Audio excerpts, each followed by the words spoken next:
The Supreme Court has set January 26 to commence hearing of a substantive case contained in the 2020 election petition filed by the NDC's John Mahama.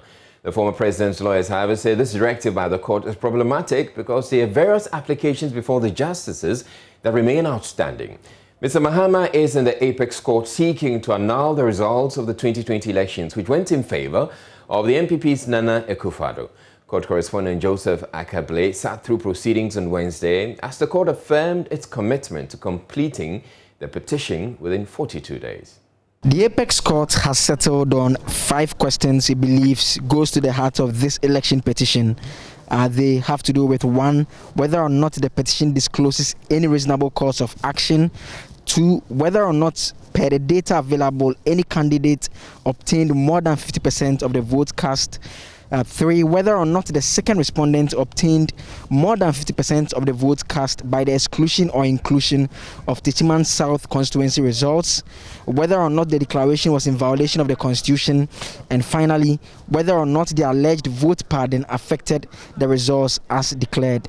The court then proceeded to issue some orders about how the trial should proceed. The registrar shall ensure service of the submissions of the preliminary objections by the close of the day on Friday, the 22nd of January 2021. C. The petitioner shall file any response to the submission of the preliminary objection by noon on Monday, the 25th of January 2021. D. The registrar shall ensure service of the petitioner's response by the close of the day on Monday, the 25th of January 2021. E. Ruling on the preliminary objection will be incorporated in the judgment of the court. Timelines. The court shall sit on Tuesday, the 26th of January 2021 for hearing of this petition. Lawyers for the petitioner, however, had some concerns about the timelines that were announced by the court. Lead counsel Chachuchi Kata addressed the court on that issue. I do know about the schedule provided, but I also know that your lordships are here to administer justice, and that justice must not be sacrificed for expedition.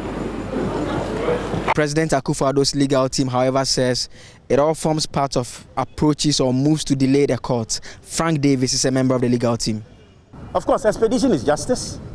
You don't come to court with a set of rules and you want to circumvent and obviate the rules by your own careless abandon. How do you come to court with a petition and you don't know that you have to file a witness statement? You don't know that you have to settle a memorandum of issues? Mr. Mahama's lawyers, however, disagree. Marietta Briapia-Opon addressed the media. Please note that under the rules, the schedule, there's 5 days for pre-trial. Today is the 2nd day. So what's the rush for? So what is the rush? Today is the 2nd day for pre-trial. The case is back in court on Tuesday, 26th of January 2021. Reporting for Joynews from the Supreme Court, my name is Joseph Akable.